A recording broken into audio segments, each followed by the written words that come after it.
नमस्कार प्यारे बच्चों, स्वागत है आपका हमारे YouTube चैनल उड़ान कोचिंग इंस्टीट्यूट में। मेरा नाम है विक्रांत गोस्वामी और मैं आपकी हिंदी की क्लासेस लूँगा। तो चलिए शुरू करते हैं। आज हिंदी का पहला लेक्चर हिंदी व्याकरण का, जो हमारे आने वाले exams video, UP TET, super TET और इसके समकक्ष जो भी एग्ज़ाम्स हैं उन सब में आपके लिए बहुत ही ज़्यादा उपयोगी होने वाले हैं। तो चलिए शुरू करते हैं। हमारा पहला टॉपिक है आज का वर्णमाला।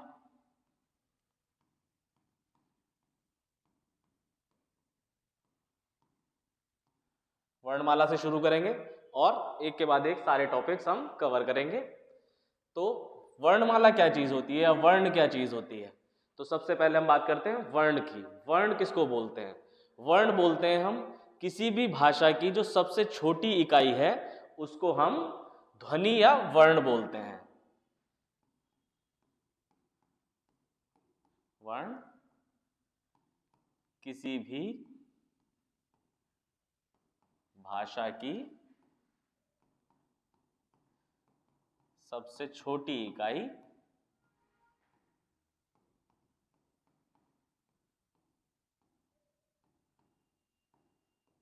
वर्ण कहलाती है। ठीक है, इसको हम ध्वनि भी बोलते हैं, इसी को ध्वनि। तो ध्वनि से आपको समझ में आ रहा होगा, ध्वनि क्या? साउंड। जो हमारे अंदर से साउंड निकलती है कोई भी, उसको हम क्या बोलते हैं? वर्ण बोलते हैं। तो साउंड हमारे अंदर से कैसे निकलती है? साउंड निकलती है हमारे अंदर से हवा के द्वारा। जो हमारे अंदर से हवा निकलती है, जिसको हम प्राणवायु भी कहते हैं, उसके जो ध्वनि उत्पन्न होती है, उससे जो साउंड उत्पन्न होगी, कैसे उत्पन्न होगी? जब हवा हमारे अंदर से निकलती है तो वो हमारे गले से होती हुई मुंह से बाहर आती है। अब इस गले से लेके मुंह तक हमारे अंदर जो भी हवा के ऊपर जहां पर भी प्रेशर पड़ता है या रुकाव आता है या जो भी व्यवधान आते हैं, उसकी वजह से एक ध्वनि उत्पन्न होती है। उस ध्वनि को हम वर्ण कहते हैं। और वर्णमाला क्या होती है? वर्णमाला होती है वर्णों के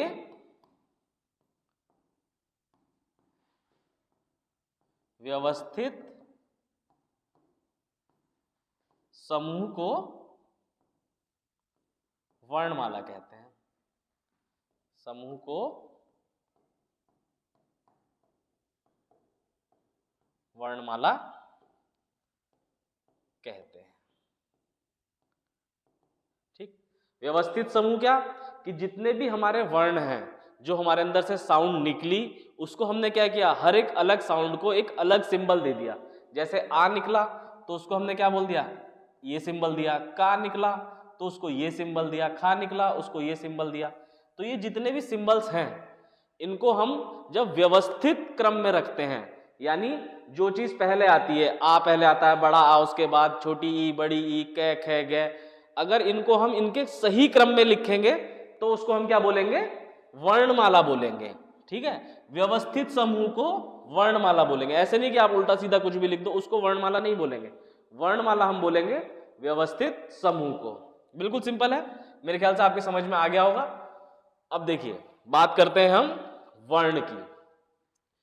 वर्ण हमारे दो पार्ट्स में डिवाइड है। आगे हमने इसको दो भाग में विभाजित कर दिया। कौन कौन से? सबसे पहला स्वर और दूसरा व्यंजन। ठीक है, अब स्वर क्या होते हैं, व्यंजन क्या होते हैं, ये बता देता हूं आपको। पहले इन दोनों में थोड़ा सा डिफरेंस है, फिर उसके आगे हम स्वर से कंटिन्यू करेंगे। देखिए, स्वर किसको बोलते हैं? स्वर बोलते हैं कि जो भी ध्वनि हमारे अंदर से स्वतंत्र रूप से निकलती है, हमारे मुंह द्वारा स्वतंत्र रूप से निकलती है, उसको हम स्वर कहते हैं। और जिन वर्णों के उच्चारण में हमको स्वरों की मदद लेनी पड़ती है, उसको हम व्यंजन कहते हैं। ये तो इसमें बेसिक डिफरेंस हो गया। एक और चीज का डिफरेंस आप समझ लीजिए यहां पे। किस चीज का? वर्ण और अक्षर का। वर्ण और अक्षर का। देखिए, वर्ण क्या होता है? वर्ण वो पहली ध्वनि है जो हमारे मुंह से निकलती है। जैसे मैं बात करूं क, अब हम का लिखते हैं, का। ये क्या है? ये अक्षर है। इसकी ध्वनि क्या है? इसकी ध्वनि है क। क जो हमारे सबसे पहली ध्वनि निकली, उसको हम बोलेंगे वर्ण। क। वर्ण लिखने का तरीका क्या है? अक्षर के नीचे हम जब हलंत लगाते हैं तो इस हलंत का मतलब है कि ये वर्ण है, यानी ये सिर्फ ध्वनि है क की, ये का अक्षर नहीं है। का अक्षर कब बनेगा?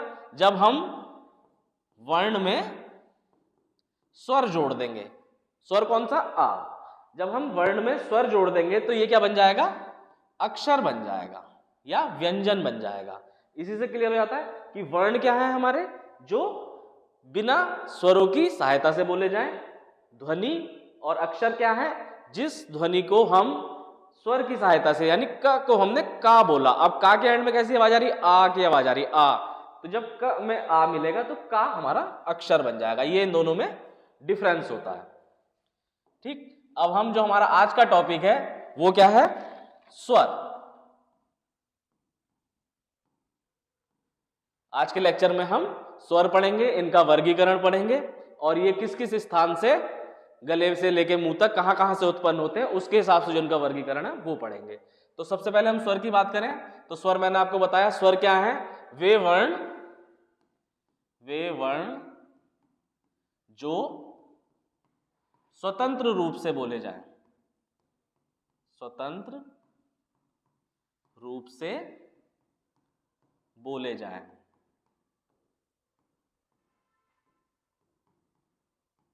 यानी जिनके बोलने में हमें किसी और वर्ण की आवश्यकता ना हो, उनको हम क्या बोलेंगे? स्वर बोलेंगे। स्वर हमारे होते कौन कौन से? देखिए, सबने पढ़े होंगे बचपन से ही, कुछ बच्चों को याद भी होंगे, कुछ को याद नहीं होंगे। तो ये जिनको याद है बहुत अच्छी बात है, और जिनको याद नहीं है वो पूरी वर्णमाला को याद कर लें, क्योंकि हिंदी की बेसिक चीज ही यही है, तो ये सबको आनी चाहिए। तो हमारे स्वर कौन कौन से होते हैं? ए, छोटा आ, छोटी ई, बड़ी ई, छोटा ऊ, बड़ा ऊ, री, ए, बड़ा ए और ओ, औ,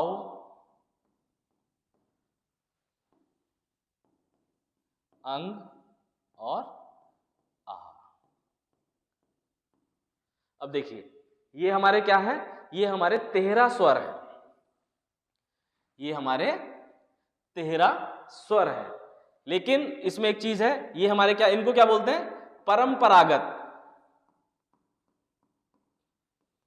परंपरागत रूप से हमारे 13 स्वर होते हैं। लेकिन इनमें जो ये 3 स्वर हैं, री, अंग और आहा, इनका अपना अलग महत्व है। इनके बारे में बताता हूं मैं आपको। तो देखिए, परंपरागत रूप से हमारे स्वर कितने हो गए? 13। उच्चारण की दृष्टि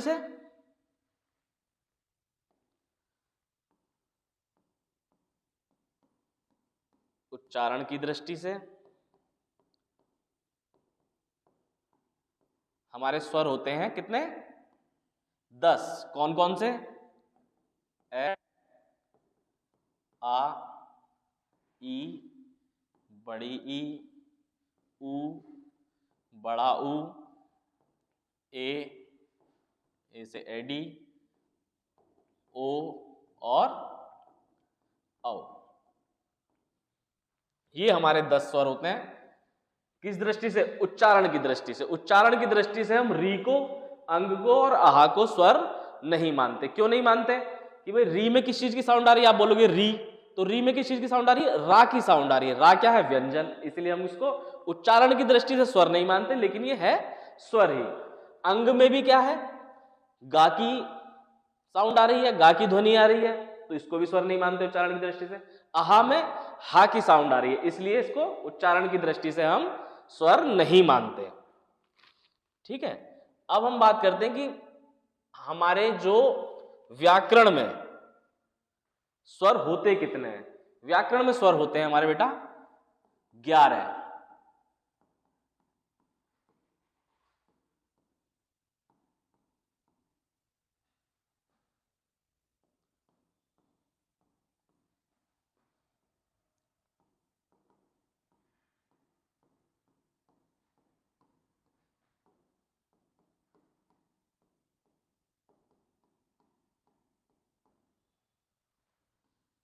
व्याकरण की दृष्टि से हमारे स्वर कितने होते हैं? 11 स्वर होते हैं। अगर आपसे देखिए एग्जाम में पूछा जाए कि परंपरागत रूप से स्वरों की संख्या बताइए, तो परंपरागत रूप से आप स्वर कितने बताएंगे? 13 स्वर बताएंगे। फिर पूछा जाए कि अगर दूसरा क्वेश्चन की उच्चारण की दृष्टि से बताइए, तो उच्चारण की दृष्टि से 10 स्वर होते हैं। और अगर वो आपसे सिर्फ इतना पूछे कि स्वरों की संख्या बताइए, तो ये 11 स्वर होते हैं। व्याकरण की दृष्टि से हमारे 11 स्वर होते हैं। अंग और आहा, अंग और आहा, इन दोनों को हम स्वरों की गिनती में नहीं रखते। इनको क्या बोलते हैं, इनको स्वरों की गिनती में क्यों नहीं रखते, ये तो मैंने आपको बताया, अभी दोबारा बताता हूं। और इनको बोलते क्या हैं, ये भी बहुत महत्वपूर्ण क्वेश्चन है, इसके बारे में बात करते हैं। अंग और आहा ये कहे जाते हैं हमारे अयोगवाह। अयोगवाह, अयोगवाह क्यों कहते हैं इनको? देखिए, जो हमारे स्वर हैं, जो मैंने आपको अभी बताया 11, उनमें इनको नहीं रखते हम। क्यों नहीं रखते? क्योंकि इसमें गा की और ना की आवाज आ रही है, इसमें हा की आवाज आ रही है। तो क्योंकि इनमें व्यंजनों की ध्वनि आ रही है, इसलिए इनको क्या कहा गया? स्वरों में इनका योग नहीं करा गया। अब व्यंजनों में इनका योग क्यों नहीं करा गया? व्यंजनों में योग इनका इसलिए नहीं करा गया क्योंकि ये लिखे स्वरों की तरह जाते हैं। भाई ये आ और आहा लिखे तो स्वर की तरह ही गए, दोनों में आ रहा है, इसीलिए इनको हम व्यंजनों में भी इनका योग नहीं किया गया। ना इन्होंने व्यंजनों ने इनको अपने साथ लिया, ना ही स्वरों ने अपने साथ लिया, दोनों में से किसी में इनका योग नहीं हुआ, इसीलिए ये क्या कहलाए? अयोगवाह। अब अयोग का मतलब तो आप समझ गए कि इनका योग नहीं हुआ। वाह का क्या मतलब है? लेकिन ये दोनों क्या करते हैं? वाह क्यों लगाया गया? वाह इसलिए लगाया गया कि ये दोनों अपना एक अलग अर्थ वहन करते हैं,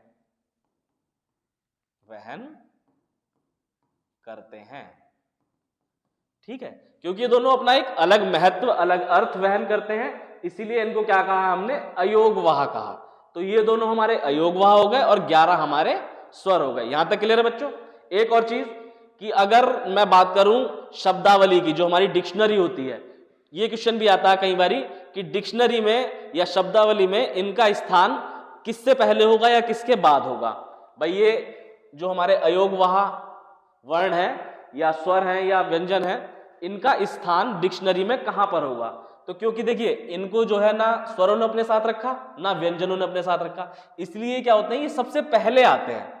यानी अगर आप डिक्शनरी में ढूंढोगे तो सबसे पहले अंग आएगा, फिर आहा आएगा, फिर ए, फिर आ, फिर छोटी ई, फिर बड़ी। यानी इन दोनों का स्थान शब्दावली में सबसे पहले आएगा। छोटा आ, बड़ा आ, भाई आप ढूंढोगे तो क्या इसमें छोटा आ है, कै में, का में क्या है? बड़ा आ है, की में छोटी ई, इस की में बड़ी ई। इसके हिसाब से क्या है, अगर हम शब्दावली में देखेंगे तो इनका स्थान सबसे पहले आएगा, स्वरों से भी पहले आएगा। ये बात याद रखना, ये कई बार ये एग्जाम्स में ये क्वेश्चन पूछ लिया जाता है कि अयोगवाह जो वर्ण है उनका स्थान शब्दावली में स्वरों से पहले होता है, स्वरों के बाद होता है, वर्णों व्यंजनों से पहले होता है, व्यंजनों के बाद होता है। तो आपको क्या लगाना है कि इनका स्थान जो है स्वरों से पहले होता है। क्लियर है बच्चों इतनी बात? अब हम बात करते हैं अपने जो हमारे मेन स्वर हैं, कौन कौन से हैं, एक बार और लिख लेता हूं ताकि इनसे आगे हम पढ़ सकें क्या क्या चीज इसमें होती है।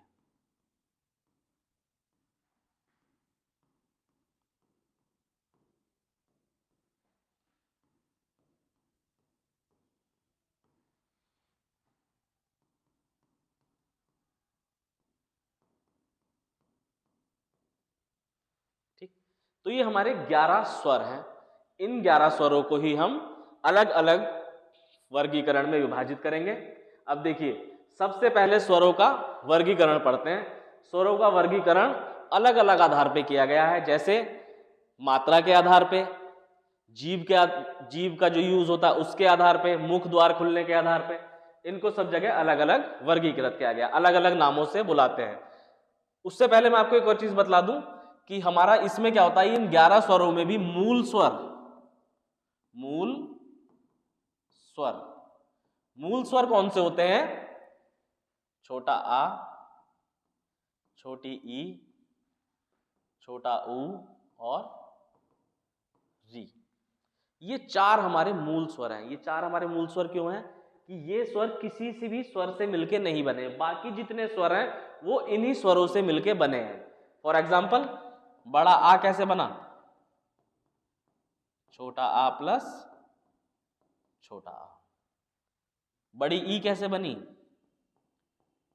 छोटी ई प्लस छोटी ई। अब देखिए, इसमें मैंने सारे छोटे अक्षर लिए हैं, लेकिन किसको नहीं लिया? ए को नहीं लिया। क्यों नहीं लिया? क्योंकि ए भी मूल स्वर नहीं है। ये भी किससे मिलकर बना है? देखिए, ए किससे मिलकर बना है? छोटा आ प्लस ई, इन दोनों से मिलकर बना है ए। इसीलिए इसको क्या कहते हैं? मूल स्वर नहीं कहते हैं। मूल स्वर हमारे सिर्फ ये चार हैं। ये बात आप याद रखना, इससे हमारे आगे जो मेन क्वेश्चंस बनेंगे, जो वर्गीकरण होगा, वो बहुत आसान हो जाएगा। इतनी बात आप समझ लीजिए कि हमारे मूल स्वर ये सिर्फ चार हैं। ए हमारा मूल स्वर नहीं है और कोई भी बड़ा स्वर हमारा मूल स्वर नहीं है। तो चलिए अब शुरू करते हैं इनका वर्गीकरण। ठीक है, स्वरों का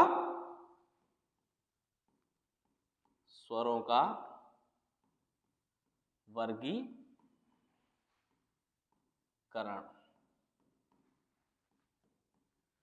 स्वरों का वर्गीकरण। स्वरों का वर्गीकरण हम सबसे पहले किस आधार पर करेंगे? इसके टोटल 6 आधार हैं, जिसमें से सबसे पहला क्या है? मात्रा के आधार पर। मात्रा के आधार पर, या बोलने में लगने वाले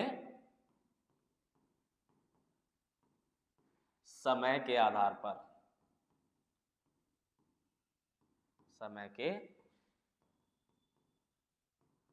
आधार पर। ठीक, मात्रा के आधार पर या बोलने में लगने वाले समय के आधार पर। मात्रा के आधार पर का क्या मतलब है? मात्रा के आधार पर का मतलब है कि स्वर में कितनी मात्राएं लग रही हैं। उसके आधार पर 3 टाइप के स्वर होते हैं। सबसे पहला ह्रस्व स्वर।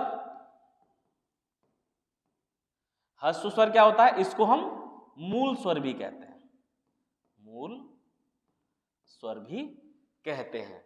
तो मूल स्वर मैंने आपको बता भी दिए थे। तो ह्रस्व स्वर क्या होता है? ह्रस्व स्वर हमारा होता है वे स्वर जिनमें एक ही मात्रा लगे। एक ही मात्रा हो, या जिनके उच्चारण में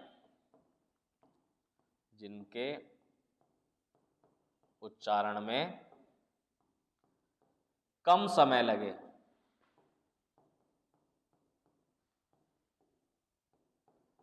कम समय लगे, वो क्या कहलाएंगे? हमारे ह्रस्व स्वर कहलाएंगे या मूल स्वर कहलाएंगे। कौन कौन से होते हैं? छोटा आ, छोटी ई, छोटा ऊ और री। ये 4 हमारे ह्रस्व स्वर हैं। ठीक, उसके बाद दूसरा टाइप क्या है? दूसरा टाइप है हमारा दीर्घ स्वर। दीर्घ स्वर। दीर्घ स्वर कौन से होंगे?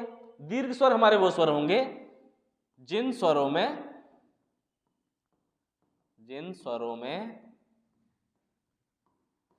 2 मात्राएं लगे। जिन स्वरों में 2 मात्राएं या उनके उच्चारण में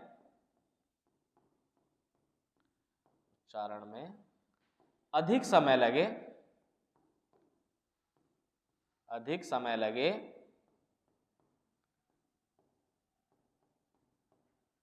उन्हें क्या बोलेंगे हम? दीर्घ स्वर। कौन कौन से होंगे हमारे? बड़ा आ, बड़ी ई, बड़ा ऊ, ए ऐ, ओ और औ, ये हमारे क्या होंगे? दीर्घ स्वर होंगे। इसमें एक स्वर और आता है, मैं आपको बता देता हूं बीच में ही, कि जो हमारे, एक तो मैंने आपको बता दिया कि हमारे मूल स्वर कौन से हैं, परंपरागत स्वर कौन से हैं, व्याकरण की दृष्टि से स्वर कौन से हैं। कुछ वर्ण हमारे ऐसे हैं जो विदेशी भाषाओं से लिए गए हैं, उसमें एक हमारा स्वर आता है, सिर्फ एक ही स्वर आता है उसमें से, कौन सा? आपने देखा होगा,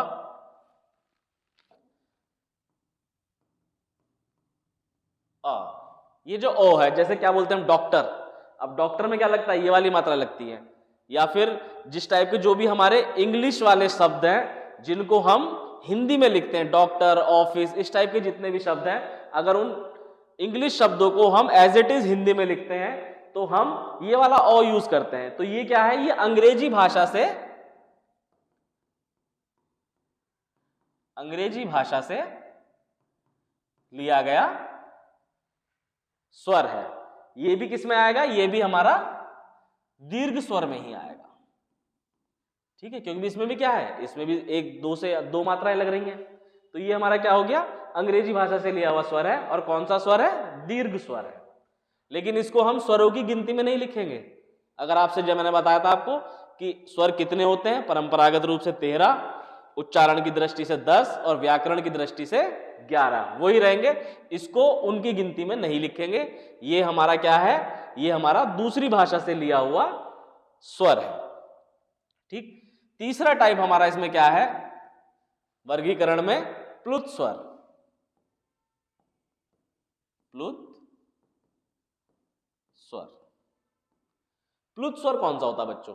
प्लुत स्वर हमारा वो स्वर होगा जिसके उच्चारण में दीर्घ स्वरों से भी ज्यादा समय लगे, या फिर जिन स्वरों में दो से अधिक मात्राएं लगती हैं वो क्या कहलाते हैं? प्लुत स्वर कहलाते हैं। लिख लीजिए, जिन स्वरों में दो से अधिक लिख लीजिए, या फिर ऐसे लिख लीजिए 3 या 3 से अधिक, 2 से अधिक मात्राएं हों। जिन स्वरों में 2 से अधिक मात्राएं हों, या फिर जिनके उच्चारण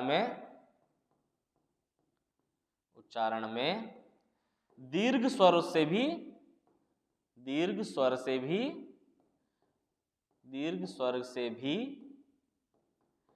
अधिक समय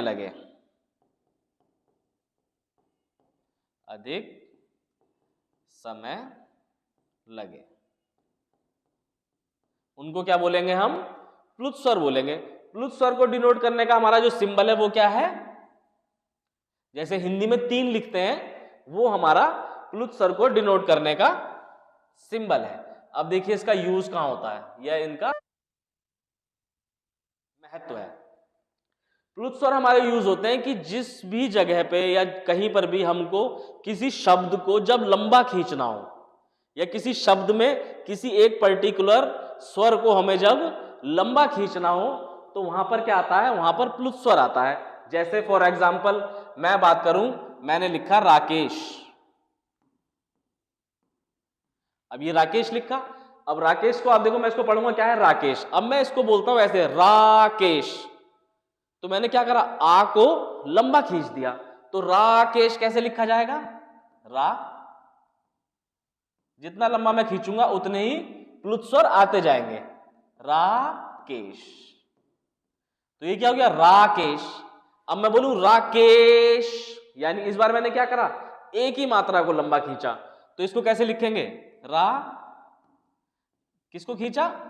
ए को खींचा, तो ए के बाद क्या लगेगा? प्लुत स्वर लग जाएगा। इसका मतलब क्या है? इसको हम कैसे पढ़ेंगे? राकेश, ठीक। तो हम जिस भी मात्रा को या जिस भी स्वर को हम लंबा खींचते हैं अपने बोलने में, उसके लिए हम क्या करते हैं? प्लुत स्वर लगाते हैं। तो इसका मतलब क्या हो गया? अब यहां पे कितनी मात्राएं हो गई? 2 तो पहले ही थी, 3, 4, 5, 6, कितनी भी मात्राएं हम इसमें लगा सकते हैं। किसी भी शब्द को कितना भी लंबा खींच सकते हैं। इसका यूज कहां होता है? इसका यूज मोस्टली होता है जब हम संवाद लिखते हैं या नाटक लिखते हैं, उसमें हमें किसी शब्द को लंबा खींचना है तो वहां पर इसका यूज होता है। आपने जो इसका सबसे ज्यादा यूज देखा होगा वो कहां पे देखा होगा, जब आप ओम लिखा हुआ देखते हैं। ओम को इस तरह से लिखा जाता है। क्यों लिखा जाता है? क्योंकि ओम नहीं होता, ओम यानी ओ को हम थोड़ा लंबा खींच के ही बोलते हैं, इसलिए इसको ओम लिखते हैं। क्लियर है? ये 3 टाइप के वर्गीकरण हो गए, किसमें? मात्रा के आधार पर। ठीक, दूसरा कौन सा हमारा, दूसरा आधार कौन सा है हमारा? दूसरा आधार है हमारा जीव के प्रयोग के आधार पर, जो हम जीव के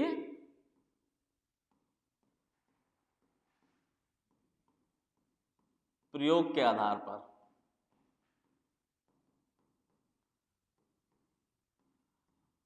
यानी स्वरों के उच्चारण में हमारी जीभ का जो प्रयोग होता है उसके आधार पर हमने स्वरों को वर्गीकृत करा। तो किस मतलब कितने टाइप की होती है ये भी 3 टाइप के होते हैं। पहला अग्रस्वर, अग्रस्वर, दूसरा मध्यस्वर और तीसरा पश्चस्वर। ठीक है, अग्रस्वर कौन से होंगे? जिनके उच्चारण में जीभ का आगे का हिस्सा यूज हो। मध्यस्वर जिनके उच्चारण में जीभ का बीच का हिस्सा यूज हो। और पश्चस्वर कौन से होंगे? जिनके उच्चारण में जीभ का हमारा सबसे पीछे का हिस्सा यूज हो। तो देखिए अग्रस्वर कौन कौन से होते हैं, बोल के देखो आप। स्वर बोलो ए, आ, ई। अब जब आप ई बोलोगे तब आपको रियलाइज होगा कि जीभ के हमारे आगे का हिस्सा यूज हुआ। ई बोलने में तो छोटा ई और बड़ा ई दोनों इसमें आएंगे। उसके बाद बोलो ऊ में भी आगे का हिस्सा यूज नहीं हुआ, बड़े ऊ में भी नहीं हुआ। ए, जब आप ए बोलोगे फिर से हमारे जीभ के आगे का हिस्सा यूज होगा, छोटा ए और बड़ा ए। ये 4 हमारे कौन से होंगे? अग्रस्वर होंगे। ये हमारे जीभ के आगे के भाग से बोले जाते हैं। मध्यस्वर, मध्यस्वर कौन सा है हमारा? सिर्फ एक हमारा मध्यस्वर है, कौन सा? छोटा आ। जब आप छोटा आ बोलोगे तो इसमें जीभ के बीच का हिस्सा यूज होगा। इसके अलावा हमारे जितने स्वर बचे वो किस में आएंगे? पश्च स्वर में, जो सबसे पीछे के हिस्से से हमारे निकलते हैं। जब आप बोल के देखो आ, उ, बड़ा उ, ओ, औ, ये सारे कहां से आ रहे हैं? पीछे के हिस्से से आ रहे हैं, पश्च स्वर हैं ये।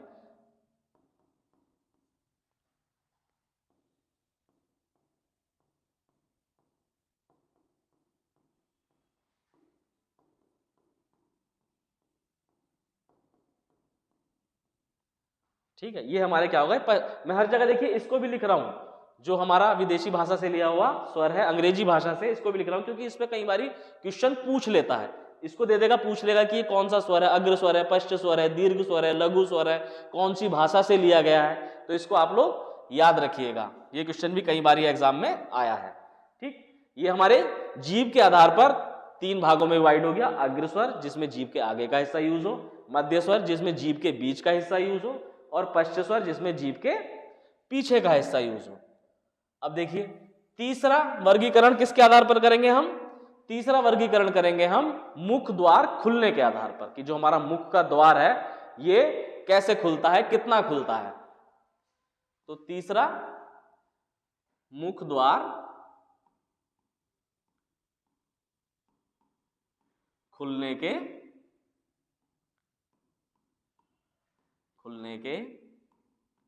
आधार पर।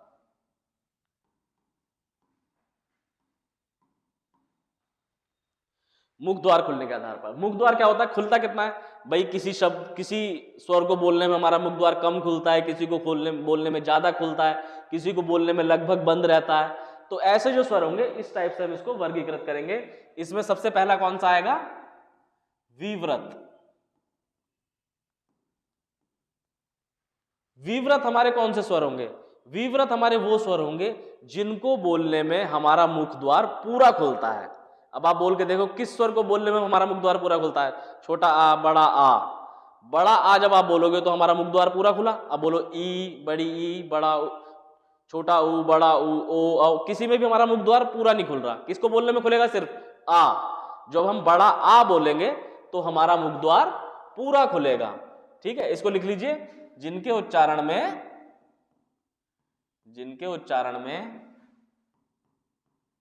मुख द्वार पूरा खुले,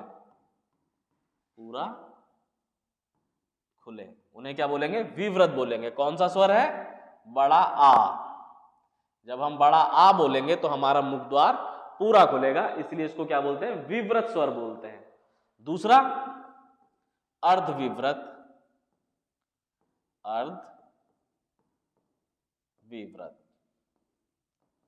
अर्धविव्रत स्वर कौन से होंगे?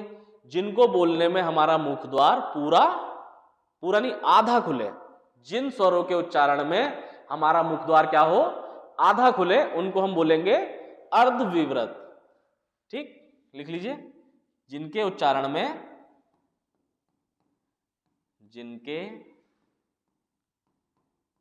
में मुख द्वार आधा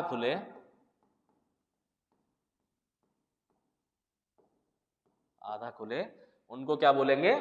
अर्धविव्रत। कौन कौन से होते हैं बोल के देखो आप। छोटा आ बोला तो हमारा मुंह आधा खुला। छोटा आ, बड़ा ए, ओ और औ, ये चार हमारे क्या होते हैं? अर्धविव्रत। ठीक, आप इसको इस तरह से भी याद रख सकते हैं। व्रत क्या होता है? गोला, यानी जब हमारा मुंह पूरा खुले, गोल बन जाए, गोला बन जाए, बड़ा हो जाए, तो क्या होगा? विव्रत होगा। जो हमारा मुख द्वार है वो पूरा खुलेगा तो विव्रत। अर्धविव्रत, आधा खुले। उसके बाद थर्ड टाइप है हमारा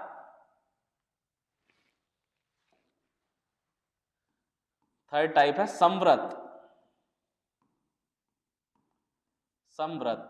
संव्रत क्या होगा? संव्रत वो स्वर होते हैं जिनके उच्चारण में मुख द्वार हमारा लगभग बंद रहता है। जिनके उच्चारण में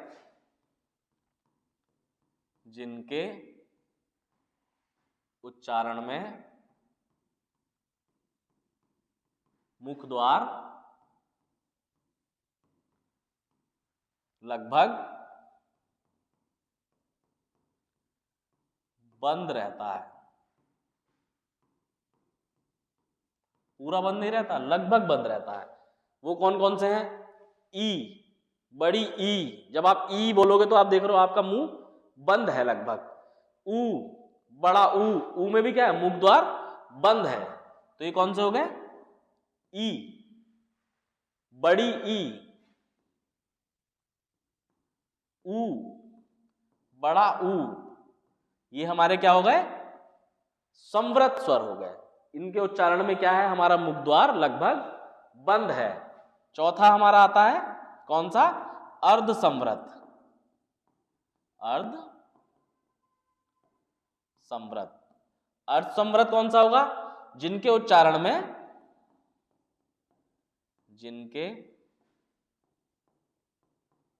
में मुख द्वार आधा बंद रहे, वो क्या कहलाएंगे? वो कहलाएंगे अर्ध संव्रत। कौन कौन से बचे? ए, एक तो ए बचा हमारा, और कौन सा बचा? औ।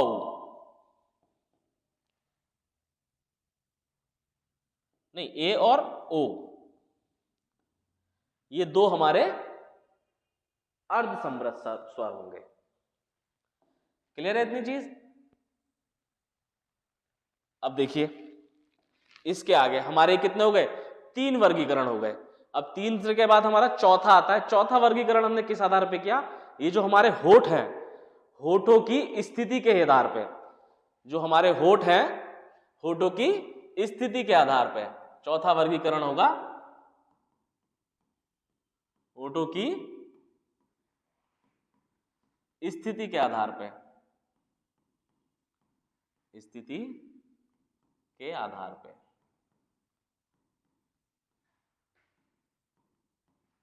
होठों की स्थिति यानी जो हमारे होठ है उनकी शेप कैसी होती है। अब होठों की शेप दो ही टाइप की हो सकती है, या तो गोल हो सकती है या फिर गोल नहीं हो सकती। तो इसको हमने क्या किया, दो पार्ट्स में डिवाइड किया। कौन कौन से? पहला व्रतमुखी। व्रतमुखी क्या होंगे? नाम से क्लियर हो रहा है, व्रत, जिसमें व्रत क्या होता है? गोल होता है। तो जिनके उच्चारण में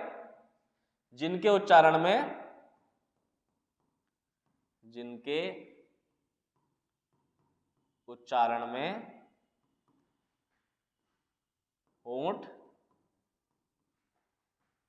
व्रत के आकार में हो,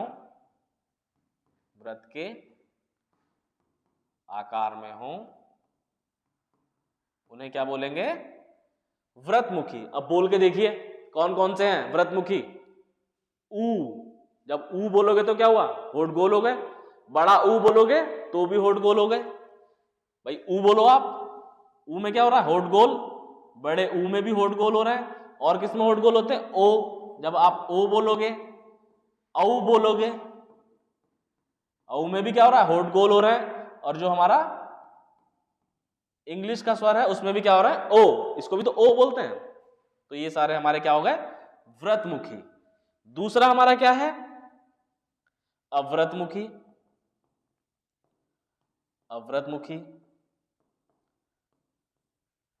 नाम से क्लियर हो रहा है, अव्रत यानी जो व्रत ना हो, यानी जिनके उच्चारण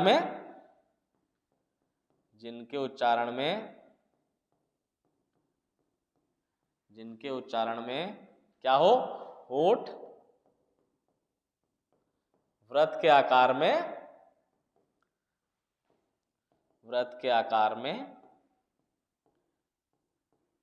ना खुले, उन्हें क्या बोलेंगे हम? अव्रतमुखी बोलेंगे। कौन कौन से स्वर होंगे बताइए आप?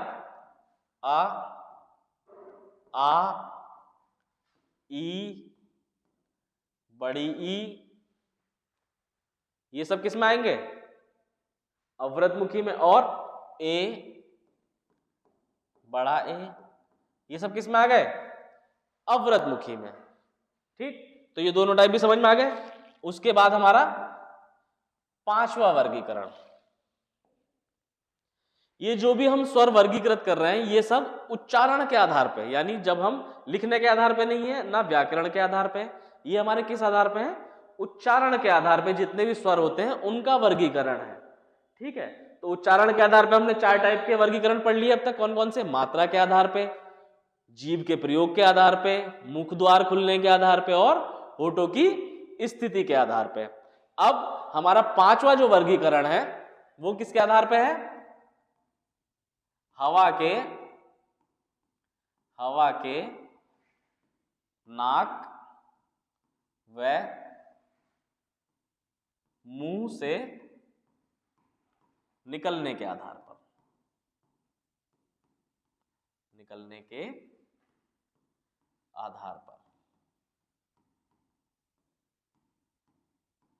ठीक, तो जो हमारी प्राणवायु अंदर से निकल रही है, जिसकी वजह से ध्वनियां उत्पन्न हो रही हैं, वो हमारी प्राणवायु मुंह से निकल रही है या नाक से निकल रही है या दोनों से निकल रही है। इस आधार पर हमने क्या किया? स्वरों का वर्गीकरण कर दिया। इसके हिसाब से दो टाइप के स्वर होते हैं। कौन कौन से? पहला तो वो जिनमें भी नाक से हवा ना निकले, उनको क्या बोलते हैं? निर्नुनासिक।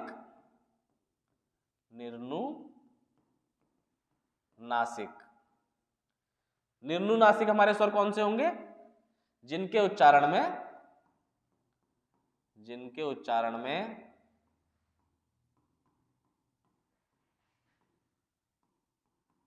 हवा सिर्फ मुंह से बाहर आए,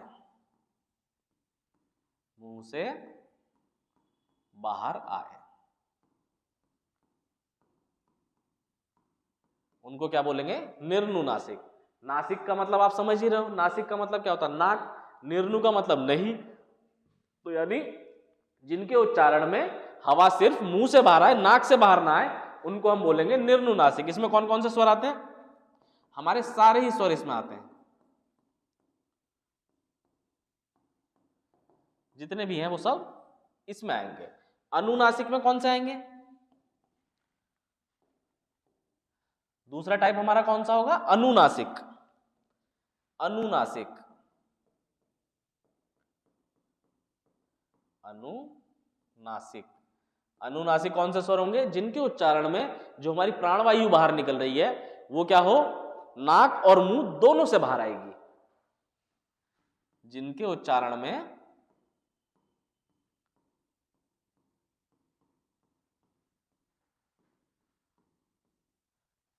हवा नाक व मुंह दोनों से बाहर आए, वो कौन से होंगे? अनुनासिक स्वर होंगे। वो कौन से स्वर होते हैं? जब हमारे स्वरों पे अंकी बिंदी लग जाती है, सारे स्वरों पे। अब ये है,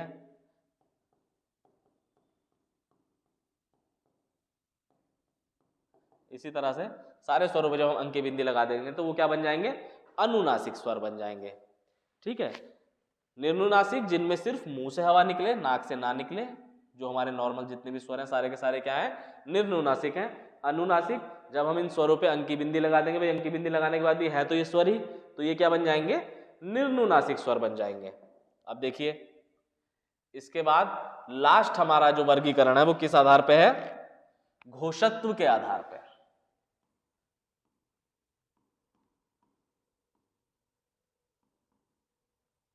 घोषत्व के आधार पर। देखिए घोषत्व के आधार पे ना दो टाइप के वर्गीकरण होते हैं। कौन कौन से? पहला सघोष और दूसरा अघोष।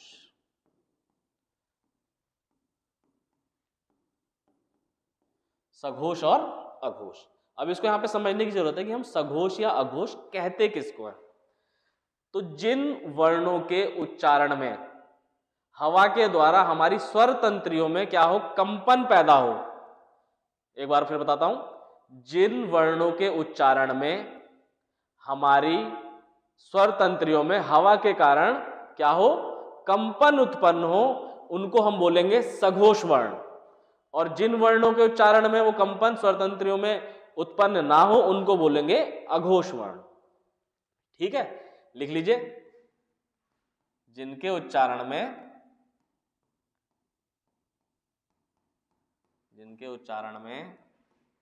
स्वर तंत्रियों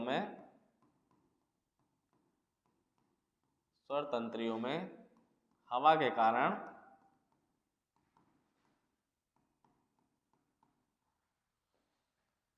कंपन उत्पन्न हो,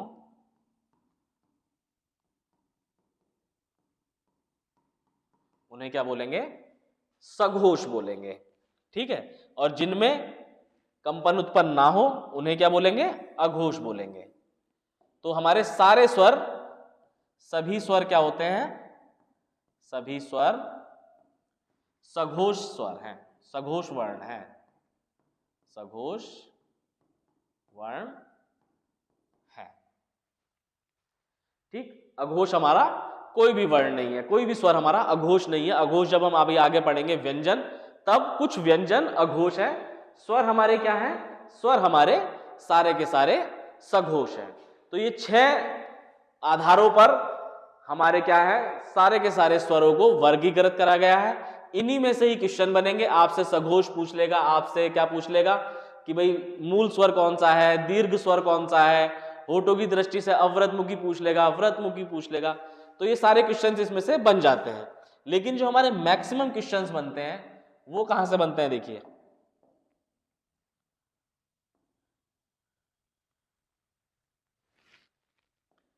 वो बनते हैं हमारे कि जो हमारे गले से मुंह तक हवा निकल रही है। अब इसमें गले से मुंह तक कौन सा स्वर कहां से उत्पन्न हो रहा है, इस पे सबसे ज्यादा क्वेश्चंस बनते हैं। जैसे मान लीजिए ये हमारा मुंह है,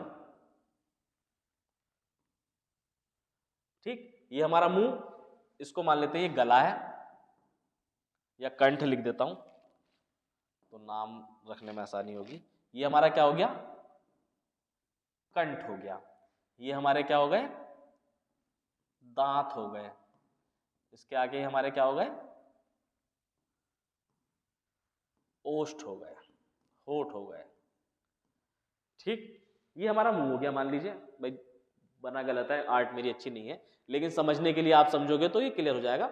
ये हमारा मुंह है, ये मुंह की नली अंदर जा रही है गले की। यहाँ पे हमारा कंठ है, कंठ से ऊपर हमारा क्या होता है? तालू।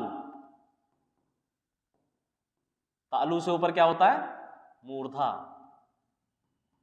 इन 5 हिस्सों में हमारा क्या है? इन 5 हिस्सों में हमारा मुंह से लेके गले तक हम डिवाइड करते हैं। इन 5 हिस्सों से हमारे हवा के प्रेशर अगर कंठ पे पड़ता है तो कंठे स्वर बनते हैं, तालू पे पड़ता है तो तालव्य स्वर बनते हैं, मूर्धा पे पड़ता है तो मूर्धन्य स्वर बनते हैं, दांत पे पड़ता है तो दंते बनता है, और होठ पे पड़ता है तो ओष्ठ बनता है। तो जो हमारे क्वेश्चंस एग्जाम में आपने देखे होंगे वो सबसे ज्यादा यहीं से आते हैं कि इसमें से कंठ स्वर को पहचानिए, इसमें से तालव्य स्वर को पहचानिए, या मूर्धन्य स्वर कौन सा होता है।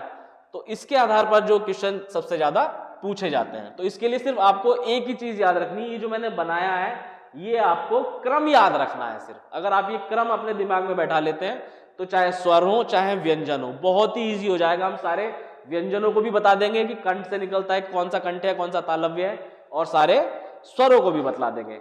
तो देखिए सबसे पहला कौन सा होगा? कंठ होगा फर्स्ट नंबर पे। क्यों होगा कंठ फर्स्ट नंबर पे भाई? हवा कहां से निकल रही है? अंदर से बाहर की तरफ निकल रही है, तभी ध्वनि उत्पन्न होती है। जब हवा अंदर जाती है तो कोई ध्वनि उत्पन्न नहीं होती। जब हवा कहां से निकलती है? अंदर से बाहर की तरफ निकलती है, तभी ध्वनि उत्पन्न होती है। तो जब अंदर से बाहर की तरफ आएगी तो सबसे पहले कहां पे आएगी? कंठ पे आएगी। तो इसलिए इसको फर्स्ट मान लिया आपने। उसके बाद कहां जाएगी? तालू पे जाएगी, ये सेकंड। तालू के बाद मूर्धा, मूर्धा के बाद दांत, दांत के बाद होठ, ऐसे करके यहां से बाहर निकलेगी। तो ये 5 हमारे पॉइंट्स हैं जिसमें सबसे पहला क्या है? कंठ है। तो अब देखिए सबसे पहला कंठ है। आपको याद करने का बहुत शॉर्ट ट्रिक बतला देता हूं कि जो हमारा सबसे पहला कंठ है तो जो हमारा सबसे पहला मूल स्वर था वो कहां से निकलेगा? पहले स्थान से निकलेगा, छोटा आ। ठीक, इसके बाद हमारा दूसरा मूल स्वर कौन सा है? ई। ई हमारा कहां से निकलेगा? दूसरे पॉइंट से निकलेगा। ठीक, इसके बाद हमारा तीसरा क्या आया? तीसरा आया हमारा मूल स्वर कौन सा था? ऊ। ऊ हमारा कहां से निकलेगा? ऊ जब आप बोल के देखोगे तो आपको बोलने से भी पता चल जाएगा, इस तरह से याद रख सकते हो आप। ऊ, ऊ बोला तो कहां पर हुआ? होठों पे प्रेशर पड़ा, तो ऊ हमारा होठों से निकलेगा। री कहां से निकलता है? री निकलता है मूर्धा से। ठीक, तो ये हमारे, मैंने आपको चारों स्वर बता दिए कि चारों स्वर कहां से उत्पन्न होंगे। सबसे पहला वाला कंठ से होगा, दूसरा तालु से होगा, री मूर्धा से होगा, और ऊ ओष्ठ से होगा। दंत से हमारा कोई भी स्वर नहीं बनता। क्यों? क्योंकि दंत पे जब जीभ लगती है तभी कोई स्वर बनता है या कोई भी वर्ण बनता है, और वर्ण जब जीभ से बनता है तो क्या होता है? वो जीभ की सहायता से जब क्या हुआ, हवा रुकी, उसमें हम स्वर नहीं बनता, वो हमारा स्वतंत्र रूप से बाहर नहीं आया। जब जीभ दांतों के बीच में आ जाएगी या दांतों पे लग जाएगी तो क्या होगा? हवा रुक जाएगी। हवा रुकने का मतलब क्या है? स्वतंत्र रूप से हवा बाहर नहीं आई। इसीलिए क्या होगा? जब स्वतंत्र रूप से हवा बाहर नहीं आई तो जो चीज निकलेगी वो क्या होगी? वो स्वर नहीं होगी।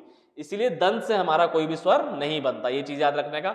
अब देखिए कंठ से हमारा आ बना, तो अब आ से हमारे जितने स्वर बनते हैं वो सब कहां से निकलेंगे? कंठ से ही निकलेंगे। बड़ा आ और आहा। अंग भी बनता है, लेकिन अंग में आप नोटिस करोगे अंग नाक भी आ गई, कंठ से नहीं आ रहा, वो नाक के थ्रू बाहर आ रहा है। इसीलिए ये तीनों स्वर हमारे किस में हो गए? कंठ स्वर हो गए। बिल्कुल सिंपल है। कंठ स्वर सबसे पहला स्वर, इससे बनने वाले स्वर आ और आहा, ये तीनों स्वर किस में आ गए? कंठ स्वर में आ गए।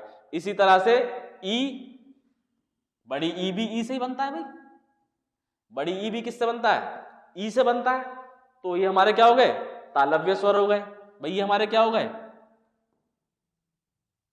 कंठे स्वर।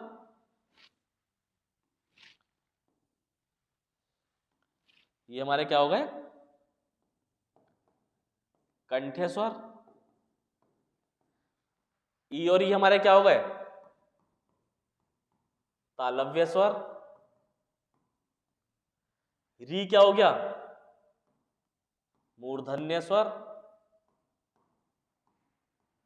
और ऊ क्या हो गया, ओष्ठ्य स्वर।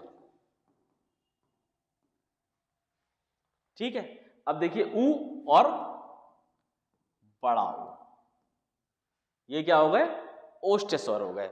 अब हमारे कौन से स्वर बचे, अब हमारे स्वर बचे ए और ए, ओ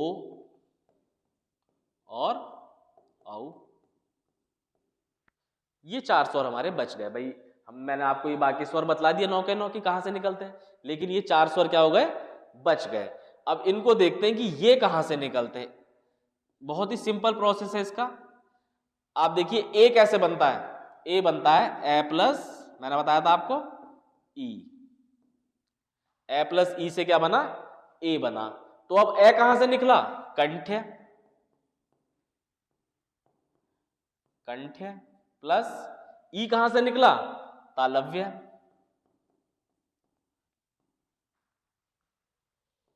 कंठ्य और तालव्य। तो ये हमारे कौन से स्वर हो गए, ये हमारे हो गए कंठ तालव्य, कंठ तालव्य स्वर कौन से हो गए हमारे, ए और ए। इसी तरह से ओ कैसे बनता है, ओ बनता है ए प्लस ऊ या ए प्लस छोटा ऊ, कोई सा भी ले लो आप, ए प्लस ऊ। इससे क्या बन गया, ओ बन गया। तो ये कौन सा हो गया, ए क्या है, कंठ है,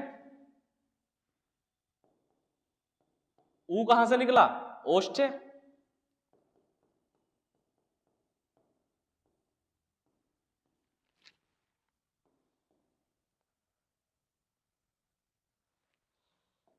तो ये हमारे कौन से हो गए, कंठोष्ठ,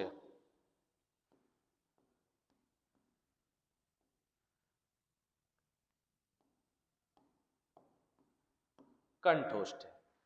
ठीक है, यही क्वेश्चन सबसे ज्यादा एग्जाम्स में आते हैं कि हमारा कंठ्य स्वर कौन सा है, कंठ्य स्वर कौन सा है, तालव्य स्वर कौन सा है, मूर्धा स्वर कौन सा है, ओष्ठ स्वर कौन सा है, कंठोष्ठ कौन सा है, कंठ तालव्य कौन सा है। ये चीज इतनी क्लियर हो गई। अगर आप ये 5 स्टेप याद कर लेंगे तो बहुत ही सिंपली हम ऐसे ही बिल्कुल आसानी से क्या करेंगे, जो हमारे व्यंजन है उनको भी बहुत ही इजीली से हम इसमें वर्गीकृत कर देंगे। क्वेश्चंस भी सबसे ज्यादा यहीं से आते हैं। मेरे ख्याल से आप लोगों को, मुझे लगता है ये बहुत ही इजीली समझ में आ गया होगा। याद करने का तरीका ही मैंने आपको बता दिया, first, second, third, fourth, fifth. उसके बाद जो साउंड जिससे मिलके बन रही है उन दोनों स्पॉट्स को मिला दीजिए, उसका नाम बन जाएगा। क्लियर है? तो बहुत बहुत धन्यवाद बच्चों। इसकी जो नेक्स्ट क्लास होगी उसमें हम क्या पढ़ेंगे, उसमें हम व्यंजनों के बारे में पढ़ेंगे, व्यंजनों के सारे वर्गीकरण पढ़ेंगे, और उसके बाद हम एग्जाम्स में आने वाले जो भी क्वेश्चंस हैं वर्णमाला से वो सारे क्वेश्चंस करेंगे। बहुत ही इजीली आपको लगेगा सारे क्वेश्चंस हो जाएंगे। तो ठीक है, धन्यवाद।